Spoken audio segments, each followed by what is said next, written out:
c'est plus qu'une prière, le Notre Père. C'est la réponse de Jésus à une question de ses disciples, question qui est d'ailleurs peut-être la toute première prière, c'est « Apprends-nous à prier ». Et la réponse de Jésus, c'est le Notre Père. Donc le Notre Père est aussi une forme de mode d'emploi de la prière, tout en étant une prière.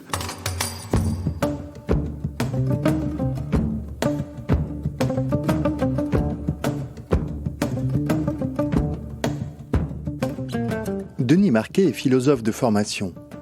Depuis une douzaine d'années, il accompagne des personnes qui s'interrogent sur le sens de leur vie et s'intéressent à la personne et au message du Christ, sans être pour autant affilié à une église particulière. Dans son dernier ouvrage, La prière ou l'art de recevoir, paru aux éditions Flammarion, il explore l'art de la prière en méditant à partir du Notre Père. Dans ce podcast, nous vous emmenons à la rencontre de croyants qui témoignent de leur aventure spirituelle. Vous écoutez la première saison de Croire, les voix de la prière.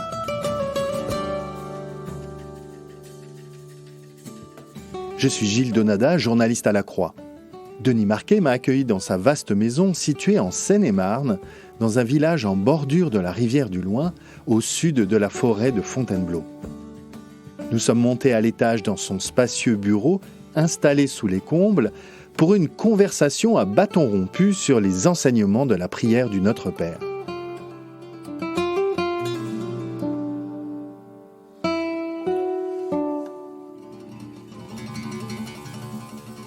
Notre Père qui es aux cieux. Le Notre Père est le résumé de tout l'enseignement du Christ, et les deux premiers mots du Notre Père sont le résumé du Notre Père. Tout est dit dans les deux premiers mots. Quand on dit Notre Père, on dit deux choses. On dit d'abord qu'on s'adresse à un être qui nous engendre, et je l'ai dit, il nous engendre en nous donnant son être, c'est ça l'engendrement au sens spirituel du terme, et c'est en ça qu'il est notre Père au sens spirituel. Mais quand on s'adresse au Père, Jésus nous incite à ne pas dire « mon Père », mais à dire « notre Père ». C'est-à-dire qu'il ne faut pas oublier que c'est tous ensemble, dans l'unité humaine, que nous recevons pleinement le don de Dieu. Et tout l'enseignement du Christ, qui est un enseignement d'amour, consiste à nous dire « vous pouvez recevoir pleinement le don de Dieu seulement dans la mesure où vous êtes dans l'unité ». Tous ensemble dans l'unité. Et ce que Jésus est venu fonder sur cette terre, c'est ce qu'il appelle une ecclésia, dans le grec des évangiles, qu'on a transcrit par le mot église, via le latin. Mais ecclésia, ça signifie un rassemblement d'êtres à l'écoute d'un appel d'unité. Dans les cités grecques, eh bien, l'ecclésia, elle se rassemble. C'était tous les citoyens qui étaient dispersés dans leurs activités du jour, et il y avait un appel, et ils se rassemblaient tous sur une place, et dès qu'ils écoutaient cet appel. Donc il y a un symbole fort. Klès, c'est la racine qui signifie l'appel. L'ecclésia, c'est le rassemblement d'une multitude d'êtres à l'écoute d'un appel d'unité. C'est exactement ce que Jésus est venu fonder sur la terre. On peut même dire une ecclésia catholica. Catholica, ça veut dire universel. Jésus est venu fonder sur cette terre le rassemblement dans l'unité de tous les hommes. Pourquoi ? Parce que tous nous sommes un dans le Christ, et c'est saint Paul qui le dit, c'est pas moi, évidemment. Tous, vous êtes un dans le Christ Jésus, et cela signifie que nous recevons l'être du Père dans son entièreté seulement dans l'unité. Ce qui veut dire, sur le plan de nos vies individuelles, que nous sommes appelés à créer l'unité dans toutes nos relations. Et c'est ainsi que nous pouvons recevoir le don de Dieu. Jésus le dit très clairement quand il dit « Toi qui vas déposer ton offrande au temple », ce qui signifiait à l'époque se placer sous l'action de la grâce, recevoir donc, eh bien, si ton frère a quelque chose contre toi, va d'abord te réconcilier avec ton frère, et ensuite tu pourras déposer ton offrande. Avant de s'ouvrir au don de Dieu, il est nécessaire de rétablir l'unité, d'établir ou de rétablir l'unité dans toutes nos relations.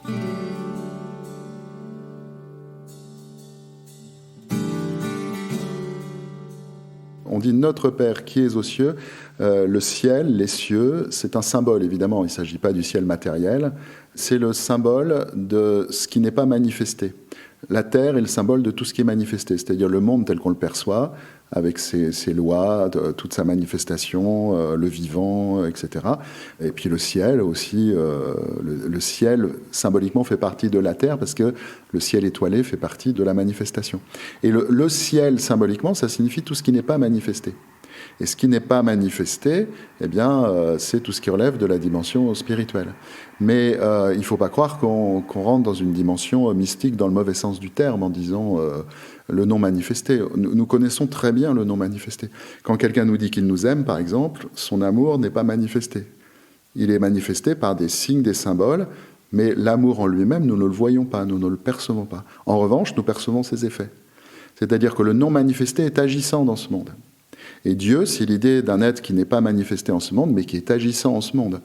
Pour autant que nous nous ouvrions à son action, évidemment. De la même manière que si notre cœur est fermé, la personne qui nous dit qu'elle nous aime peut toujours nous dire qu'elle nous aime et nous aimer réellement, nous ne ressentirons pas les effets de son amour. Et donc, notre Père qui est aux cieux, ça veut dire notre Père qui n'est pas manifesté en ce monde. Nous nous adressons à un être qui n'est pas manifesté en ce monde, et si nous nous adressons à lui, c'est justement pour nous ouvrir aux effets de son don et de son amour.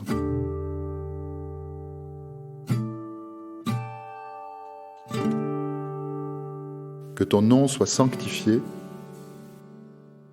Sanctifier le nom de Dieu, ça veut dire se souvenir que par son nom, en invoquant son nom, nous nous adressons à un être qui nous transcende totalement, qui nous dépasse. Et concrètement, ça veut dire une chose très simple, c'est si nous nous adressons à un être qui nous dépasse infiniment, c'est pas lui qui va se mettre à notre service, c'est l'inverse. Et donc que ton nom soit sanctifié, entre autres choses, ça signifie une chose que nous oublions souvent, c'est que nous nous adressons à un être qui n'est pas un pourvoyeur des biens de ce monde, une grande maman ou un papa terrestre de qui nous attendons tous les dons. Nous nous souvenons que de notre père et de notre mère, nous désirons avant tout leur amour sous des formes, et de cette manière, eh bien, nous nous adressons à un être au service duquel nous nous mettons par la prière, et évidemment, nous pouvons lui demander quelque chose, mais en nous souvenant de la parole du Christ, cherchez d'abord le règne de Dieu et le reste vous sera donné par surcroît. C'est-à-dire que ton nom soit sanctifié, c'est lié au règne de Dieu. C'est lié à la phrase que nous allons dire juste après, que ton règne vienne. Celui qui règne, c'est Dieu. Celui qui est transcendant, c'est Dieu. Un roi, on se met à son service, mais on ne le met pas à notre service. Mais le roi, en même temps, c'est celui qui est capable de donner à ses sujets. Et là, Dieu est bien plus qu'un roi, puisque Jésus le présente comme un père infiniment aimant. Donc nous nous mettons en réceptivité par rapport à son don, d'abord en étant dans l'unité, ça nous l'avons vu, mais aussi en nous mettant entièrement à son service. Et par surcroît, effectivement, nous pourrons recevoir tous les dons de Dieu, c'est-à-dire son amour infini manifesté sous la forme de ce dont nous avons besoin.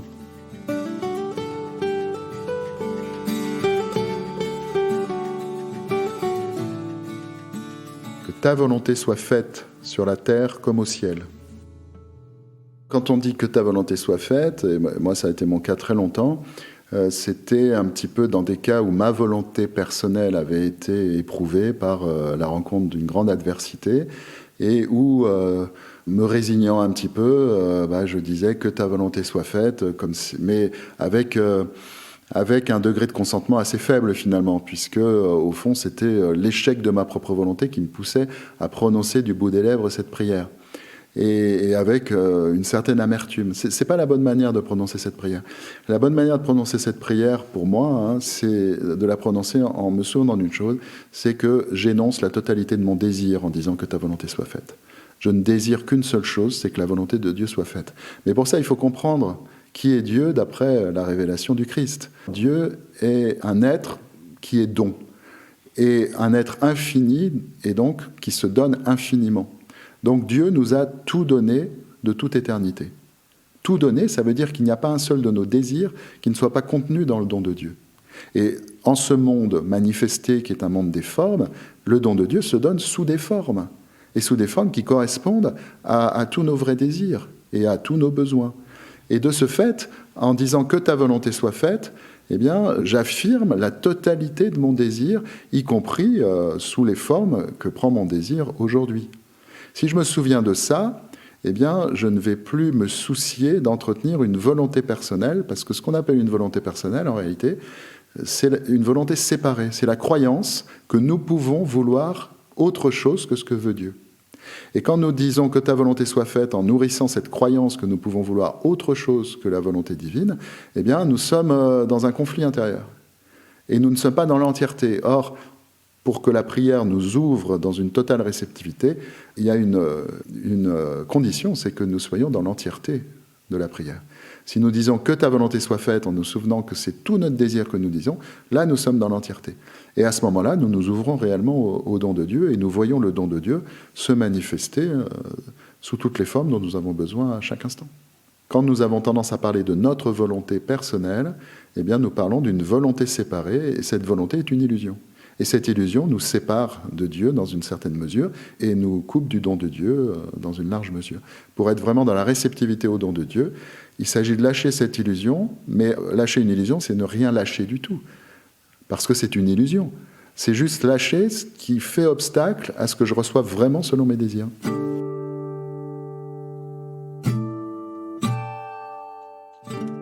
Donne-nous aujourd'hui notre pain de ce jour. Le pain, c'est le symbole de la nourriture. La nourriture, c'est aussi le symbole de nos besoins en général.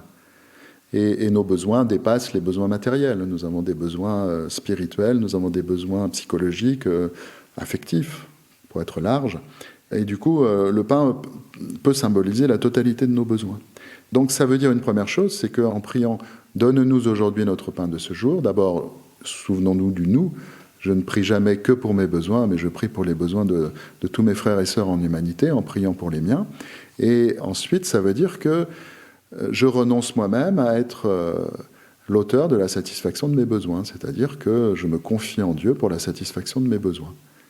Et du coup, il faut entendre bien la répétition « aujourd'hui et de ce jour », elle est tout à fait capitale, parce que « aujourd'hui et de ce jour », c'est le symbole de « maintenant ». C'est le symbole d'une loi spirituelle très importante. L'instant présent est le seul lieu où je peux rencontrer Dieu, c'est le lieu où Dieu me donne rendez-vous. C'est le lieu du temps, l'instant présent, qui est ouvert à l'éternité de Dieu. Et ça, toutes les voies spirituelles le disent, c'est une unanimité totale. Et dans la voie du Christ, c'est la même chose. C'est-à-dire que si je suis projeté dans le passé ou projeté dans l'avenir, je ne vis pas l'instant présent, et à ce moment-là, je ne peux plus être ouvert au don de Dieu. Donc tous mes besoins peuvent être comblés, mais Dieu n'est pas au service de mon besoin de réassurance. Dieu n'est pas là pour me rassurer, et Dieu peut me guérir de mes peurs si je le lui demande, mais il n'est pas là pour me rassurer en me donnant des réserves. C'est le symbole dans l'Ancien Testament de la manne. Au désert, les Hébreux qui étaient libérés de leur captivité, mais ils n'avaient rien à manger, et ils protestent auprès de Moïse qui va prier Dieu. Et le lendemain, il y a une fine croûte étrange, les Hébreux disent manou, qui veut dire qu'est-ce que c'est, et ça a donné le nom de la manne c'est le qu'est-ce que c'est, et ils s'aperçoivent que c'est non seulement comestible, mais très bon au goût, ça a un goût de miel et de coriandre, dit la Bible, et ils le mangent et ils sont ravis. Et le lendemain, il y a la même chose. Et le surlendemain aussi, mais là, il y en a quelques-uns qui commencent à se dire, oui, mais le jour d'après, on n'est pas sûr, donc on va la mettre en réserve. Et évidemment, quand ils la mettent en réserve, elle pourrit, elle n'est plus mangeable. C'est-à-dire que c'est maintenant, le don de Dieu, c'est maintenant, c'est toujours maintenant. Et c'est pour ça que Jésus dit aussi, l'homme ne tire pas sa vie de l'abondance de ses biens. Quand on a un compte en banque bien fourni, on peut se dire, ah bah, là j'ai de quoi vivre pour, mais en réalité... la source de vie, c'est Dieu, et c'est pas l'argent.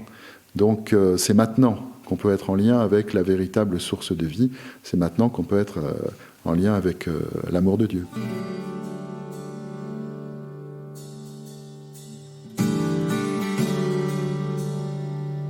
Pardonne-nous nos offenses, comme nous pardonnons aussi à ceux qui nous ont offensés. Il ne faut pas confondre le pardon et ses conséquences psychologiques.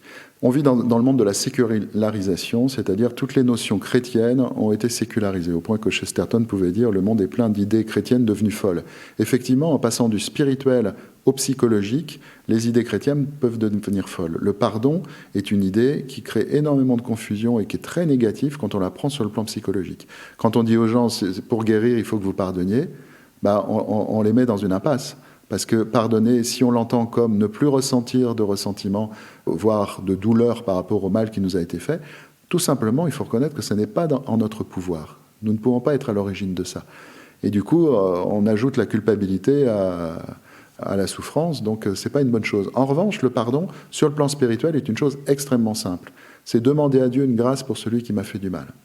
Ceci posé, le pardon aura bien sûr des conséquences psychologiques. C'est-à-dire que le pardon, il va me faire du bien naturellement. Quand j'ai posé cet acte de pardon en priant Dieu pour mes ennemis, pour ceux qui m'ont persécuté, eh bien naturellement, je vais ressentir des effets, puisque en pardonnant, en posant cet acte de pardon, je m'ouvre à la grâce de Dieu, et la grâce de Dieu va agir, y compris dans la manière dont je me sens, c'est-à-dire dans ma psychologie. Donc, je peux compter sur le fait que la blessure reçue de la personne à qui j'ai offert le pardon va être guérie ou va simplement disparaître. J'ai vu ça de nombreuses fois. Et puis que je me sentirai sans rancune, sans amertume, je me sentirai beaucoup mieux, évidemment.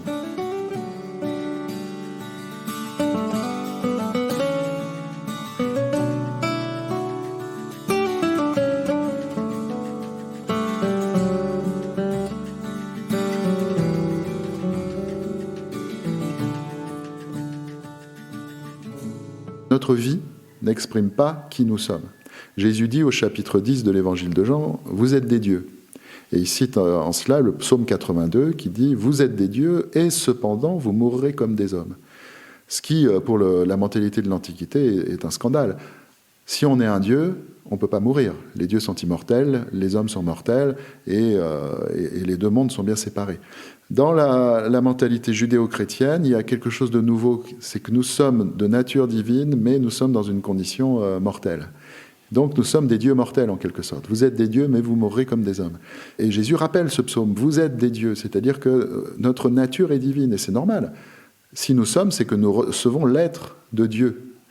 Et notre être est donc l'être de Dieu. Mais quelque chose s'est passé. Ça, c'est le grand mystère de ce qu'on appelle la chute ou le péché originel.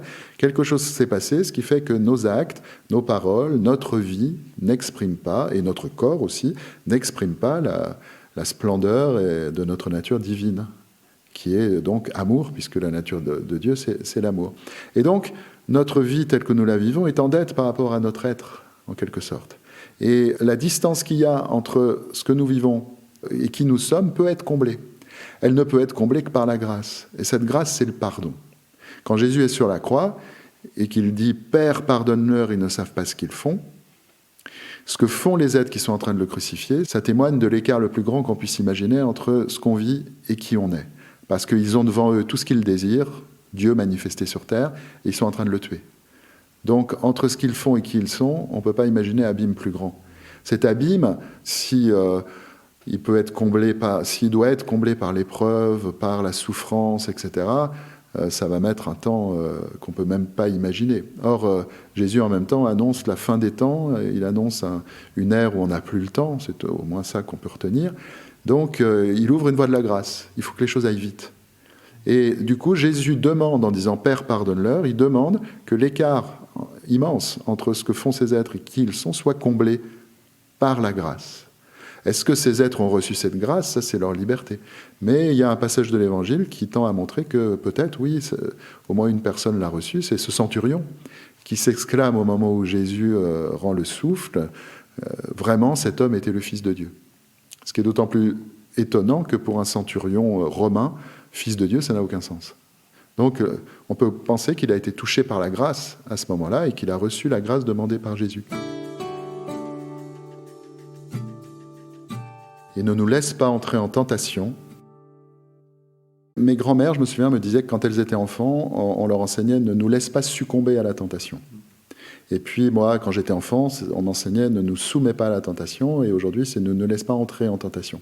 Et de mon point de vue, ça s'améliore à chaque fois. Ne nous laisse pas succomber à la tentation, ça veut dire que l'important, c'est pendant qu'on est dans la tentation, de lutter, de résister, et avec ses propres forces, et puis avec un peu d'aide divine, ne nous laisse pas succomber. Dans « ne nous soumets pas à la tentation », il y a quelque chose de plus juste, parce qu'il y a la reconnaissance, et c'est vraiment l'enseignement du Christ, que c'est le fait d'entrer en tentation qui est le véritable problème spirituel. Ce n'est pas le fait ensuite, quand on est en tentation, de céder ou de ne pas céder, même si ça n'est pas sans importance pour les conséquences que ça peut avoir. Mais en réalité, sur le plan spirituel, sur le plan de notre chemin spirituel, l'essentiel, c'est de ne pas entrer en tentation. Mais ne nous soumets pas à la tentation, ça laisse effectivement l'idée que c'est Dieu qui nous place dans la tentation, alors que Dieu, plutôt par l'enseignement du Christ, est celui qui nous dit n'entrez pas en tentation. Donc demander la grâce que Dieu ne nous laisse pas entrer en tentation, nous préserve de la tentation, c'est la meilleure formule.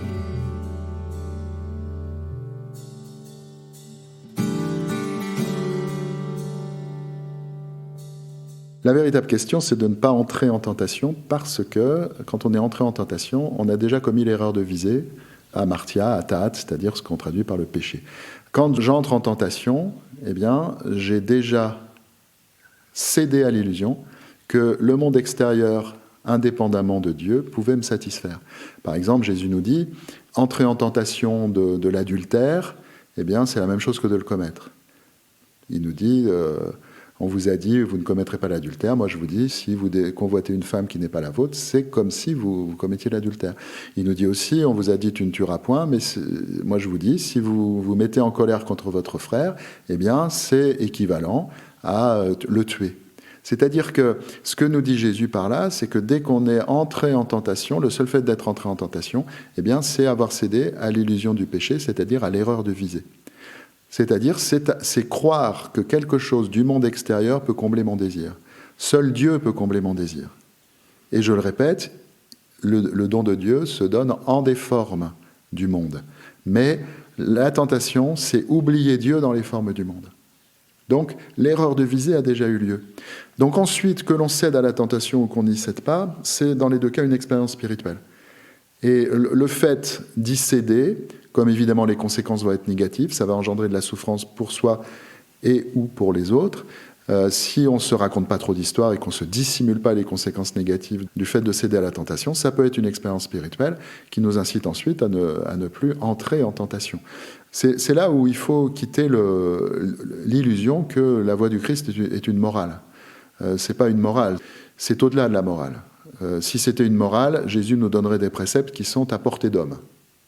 Or, je veux bien qu'il soit à ma portée de ne pas commettre l'adultère ou de ne pas tuer quelqu'un, mais ça n'est pas à ma portée de ne jamais me mettre en colère, ni même regarder passer une femme dans la rue.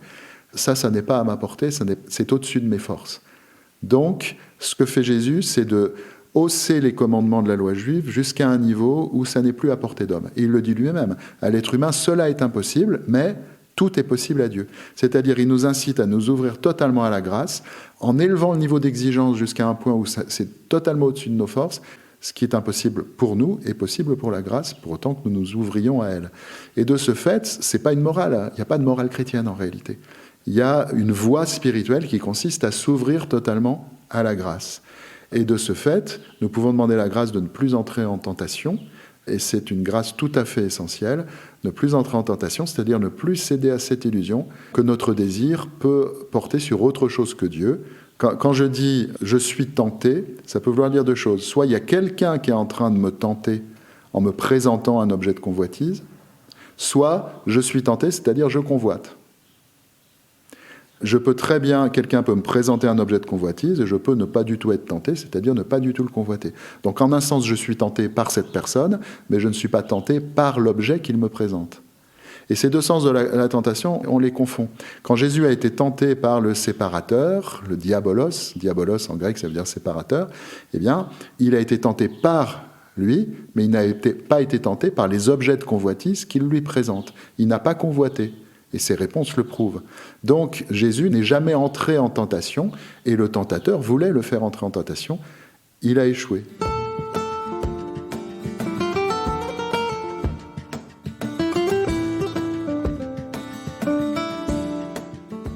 Mais délivre-nous du mal. Délivre-nous du mal. Dans le texte grec, le mot c'est poneros. Poneros, ça veut dire le mauvais, et le mauvais, c'est une manière de désigner ce qui est par ailleurs appelé le diabolos, c'est-à-dire le séparateur. On en a fait le diable, on en a fait un être un peu effrayant, mais on a confondu ce dont on parle avec son symbole. C'est-à-dire que le diable est beaucoup plus inquiétant en réalité que l'être fourchu aux yeux rouges qu'on nous représente parfois comme objet de terreur. En réalité, le diable, c'est toute force de séparation, et ces forces de séparation se trouvent à l'intérieur de nous. Donc, à la fois, c'est plus dangereux parce que c'est à l'intérieur de nous que si c'était à l'extérieur de nous, quelque chose qui nous concerne finalement assez peu.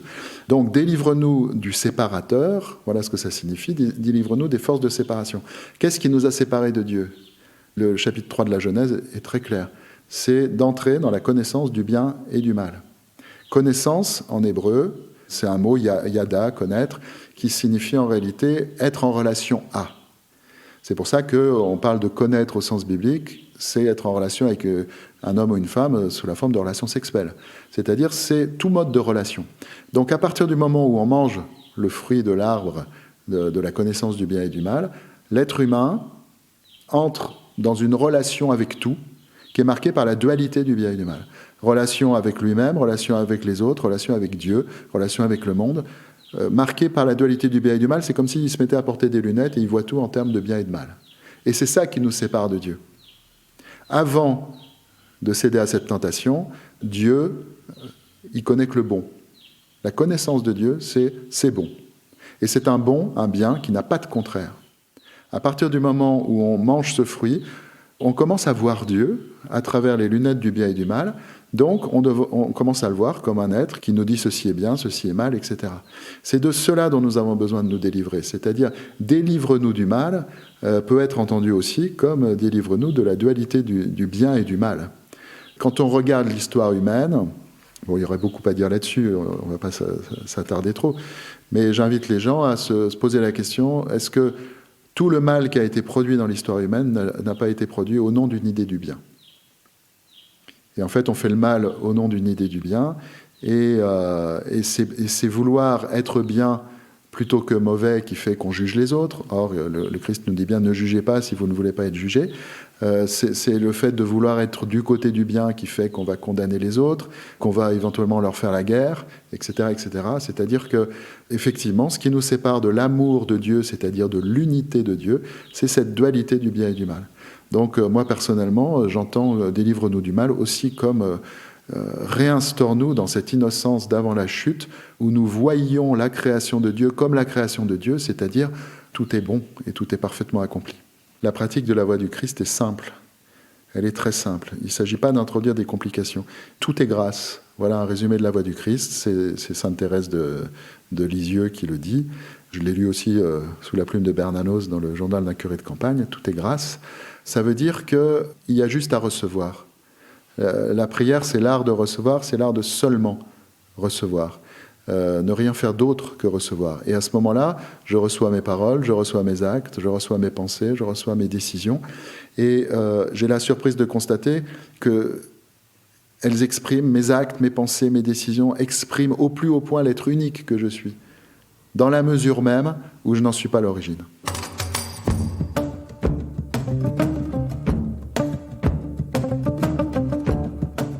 Nous voici arrivés au terme du 13e épisode des Voix de la prière. S'il vous a intéressé, n'hésitez pas à vous abonner et à laisser une étoile, un avis ou un cœur.